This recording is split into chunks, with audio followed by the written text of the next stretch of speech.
Okay, it's now time to analyse available assessment instruments for their suitability for use and modify as required. We're also going to cover another performance criterion 3.3, which is map assessment instruments against unit or course requirements. So it is actually against a unit for this one. We're actually looking back now at week 1's unit of competency using training packages and accredited courses to meet client needs.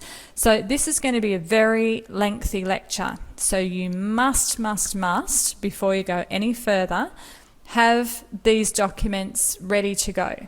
You need to have your unit of competency, use training packages and accredited courses to meet client needs.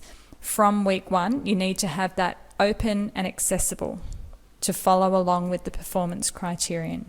You also need to have clicked on this week's Word document where we have all of the YouTube links and download the embedded file, which is assessment tool TAE-DES 402A teacher trial.doc. So this is the assessment tool that we're going to use as our evidence. And we're working on our case study 1 with this for Susan because she's the one doing the certificate for. Okay, so I expect you to be pausing this, rewinding this. It's a recorded lecture. Therefore, I'm just going to travel along at a fairly comfortable speed, knowing that you can pause and rewind at any time. Sit back and get ready to modify. So, candidate obviously is going to be our candidate Susan, and for privacy purposes we were just going to be changing her surname there. Today's date would be fine, and for the assessors put your name instead of my name and leave the supervising assessor as James Spargo. Hopefully you can see clearly. I have split the screen several ways here. If not, just listen to my voice and adjust your document. Now, purpose, that's all still in there, purpose and context. The assessment methods were selected. We've thoroughly looked at assessment methods for John, so you'll understand this is you using at a Certificate 4 AQF 4 level your analytical skills to start understanding for yourself and applying previous knowledge from the modelling of John's as to why the highlighted assessment methods were chosen. So if you want to modify that at all, if you can think of anything else, any other type of assessment method that we used in week 1, please highlight it. I personally can't see any changes that need to be made there. I will explain differently to John's review of work products. Let's see if I can blow that up a little bit for you. Review of work products, now over here on the left, I'm sorry. Evidence of training, that does have to get changed because I did take a snapshot of that webcast participants list. However, we won't be needing testimonials and reports from the employer.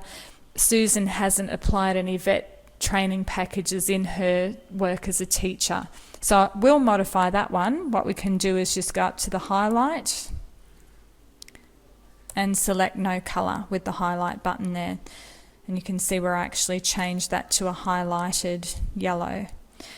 Okay, so now what you can see on the right hand side here is some mapping. Now this is the original mapping, and I've just got another document open where I've made some modifications. So let me just change the view. On the left hand side is your working document that you've got open. On the right hand side is my assessor guidelines for really how this document should have been modified by you, which are benchmarks for any further assessors that would come and need to determine your competency in in being able to modify an already created assessment tool. So let's have a look. On your side, observation, yes, I did directly observe you in 1.1, confirm training or assessment needs of the client. And we ended up making that a structured activity. So you can see any white cells mean that we're actually assessing those. We're mapping that we're applying those assessment methods, and you can see the assessment method headings across the top. So in your document, it has a black cell, and that would indicate that the assessment method wasn't used. So what I want you to do now is to click on your cell and go to Home, and with your little shading bucket there, select no colour.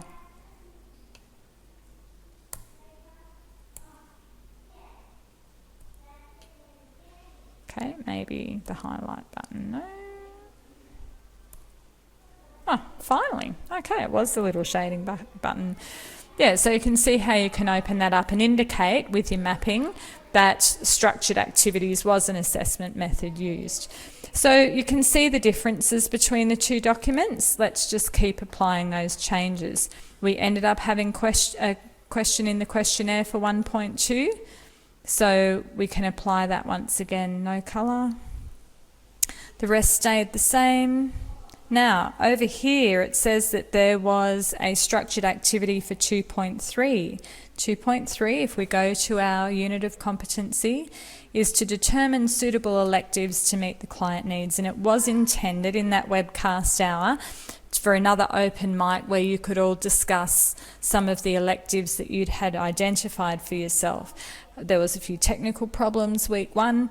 Some of you weren't sure how to open up the microphone, so applying the principles of assessment, we quickly looked at some alternatives. That was the principle of flexibility, and we modified that on the spot. So what we'll do now is make sure that that's blackened out. So click on that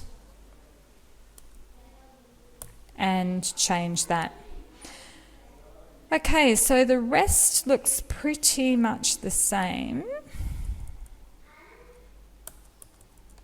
apart from this last cell here. So we'll quickly make that no colour, and there wasn't any performance criterion 3.4, that was an extra cell. What we've done is we've used that for our supplementary evidence, and the supplementary evidence is just a snapshot of the participant list. I just did a print screen, and that allowed, so you want to do training attendance on webcast, just can't type and talk at the same time, but you can actually just type that out, training attendance on webcast, and that was a form of supplementary evidence that was a work product. And we see all of these columns of assessment methods correlate up here to the assessment methods. So review of the work products, there was evidence of training. Work products, cell was opened up, evidence of training attendance on the webcast, evidence of training. So that's mapping. That's how you map. And don't forget, you will be a specialist in your training package, so you will be able to apply these. At a Certificate 4 level, expect that your supervising assessor will work so closely with you to help develop your assessment tools. They will probably be provided for you, but you have to remember flexibility in the heat of the moment, about changing some of those structured activities, etc., just to work with the circumstances, the capabilities of your learning group. So that explains mapping to you a little, and now you can follow on and make some of those changes. I'm going to keep going from my assessor guide here, so you can make and understand why the modifications were made. So the next part is, if you've had any observation, and you'll see here that there was observation done during the webcast on all of the elements, you can actually tick what was observed, so that you would be competent then if these types of things were observed. So, for example, 1.2, identify and source training packages.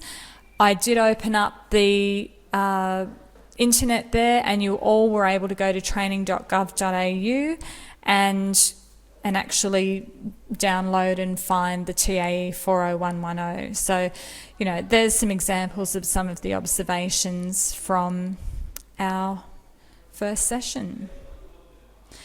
I mentioned the changes in here to the flexibility, where we've changed the questioning from a web quizmaster to an actual Word document of questions. So you won't have to make any further modifications there.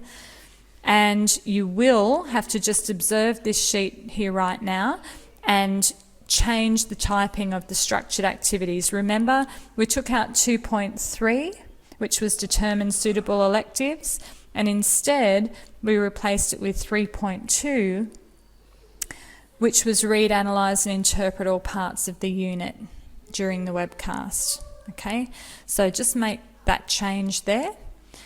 And you'll see that I've highlighted supplementary evidence. That's just what I've chosen to do here, just in the name of looking at the rules of evidence for sufficiency, and that's where we chose to take a snapshot of the training attendance, that participants list in the webcast. So overall, we meet the rules of evidence there. If we look at a snapshot of our mapping, we can see that there's sufficient evidence to meet all the requirements of the unit. There's all of the requirements there. You would, under validation, want to look a lot closer to see all of the requirements would also refer to the other components, skills, knowledge, range statement, etc. Okay, so we'll probably now put this one through a verification process in week 4. But for the moment, save all of those changes and make sure that's there in your evidence portfolio for week 3.